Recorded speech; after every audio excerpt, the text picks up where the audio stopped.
Okay, running myths. This is video number 1 and it's the myth that we have to land with our foot directly underneath our body when we're running.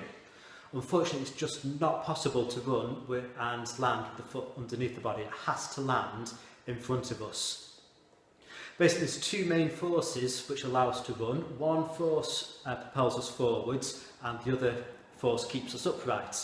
If we eliminate either of those two forces, we're either going to just end up jumping up and down on the spot, or we're just going to fall flat on the floor. So this video, I'm going to explain how those two forces occur as a result of us landing with our foot slightly in front of our body rather than directly underneath it. Okay, the human body acts a bit like a spring. It's what we call a spring mass effect. When the legs are compressed, the tendons get loaded with what we call potential energy, and then when that energy is released, the body springs upwards. At this point, the knees have bent, the ankles dorsiflexed, and the tendons are now fully loaded with potential energy. So the potential energy is released, it's turned into kinetic energy, and for as long as the force that provides is greater than the weight of the body, then the body gets propelled up into the air. So you can see it quite clearly here with the jumper slowed down. When they hit the floor, the spring compresses, that's the legs compress. That causes the potential energy to occur, and then the potential energy is released into kinetic energy and the jumper gets propelled upwards into the air.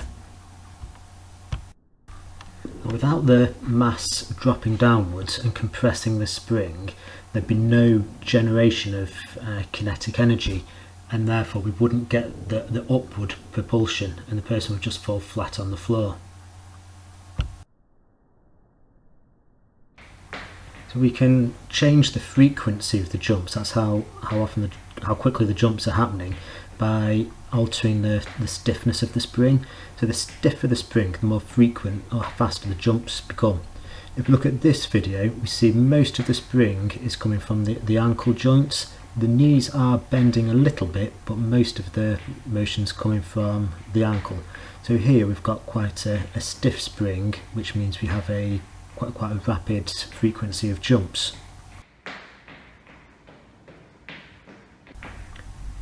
If we reduce the stiffness of the spring, the legs become more compliant and the frequency of the jumps slows down.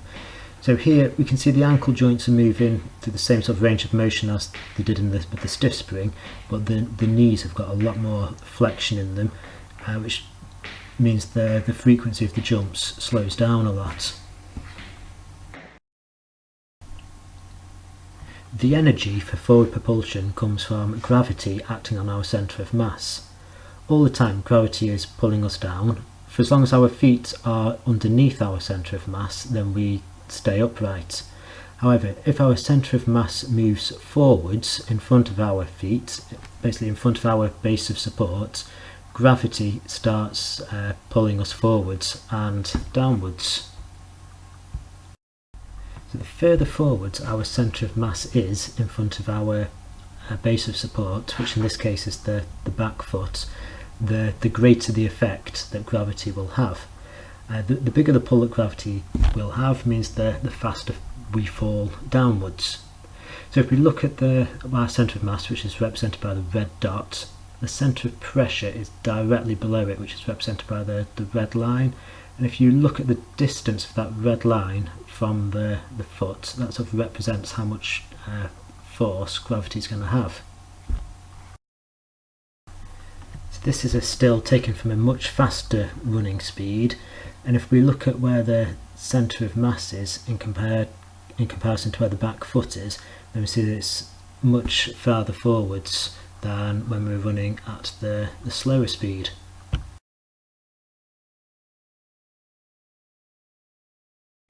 So putting all this together, we've worked out that the up propulsion is determined by how stiff your legs are. That sort of determines how fast you bounce up and down.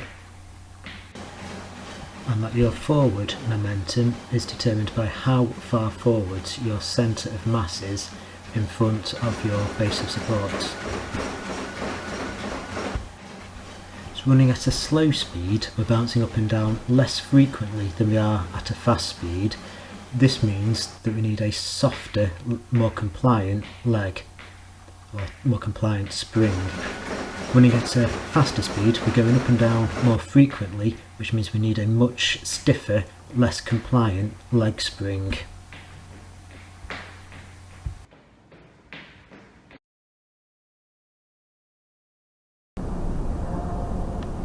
So the same principles apply when we're running as they do for when we're hopping on the spot. The centre of mass has to drop onto the spring in order for the spring to have energy transferred to it, and once that energy has been transferred to the spring can then be released to propel the body upwards. So the foot has to contact the ground whilst the body is dropping downwards. That means it has to contact the ground in front of the body. If it was to contact the ground directly beneath the body, the centre of mass would already be at its lowest point. That would mean the leg would never become compressed, and if it doesn't become compressed, it can't be then released to propel the body upwards. So from a rehabilitation point of view, for fixing injuries, we can manipulate cadence and stride length, and that can have a huge impact on the way ground reaction forces travel through the leg and into the body, which has the potential to offload forces from one part of the body but increase forces onto another part of the body, which can be beneficial for rehabilitating injuries. So one of the coaching cues that is often given is land with your foot underneath your body. So from like a cueing point of view, then I think it is beneficial to say to people, land with your foot underneath the body, because that's the feeling that they're getting. They're feeling as if that their foot is underneath the body.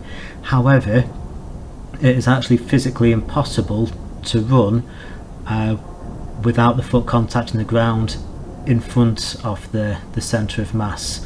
As hopefully I've demonstrated in this video, if the leg isn't being compressed, then we're not getting that upward propulsion, which means we just fall down. So from a coaching point of view, it can be beneficial, but if we're carrying out gait analysis on people and telling them that their foot isn't below their body when they're landing, then that's really not helpful at all. Because it's just physically impossible to do that. So I hope that clarifies a few points about how we run, and I hope it's dispelled the myth that you have to land with your foot directly underneath your body.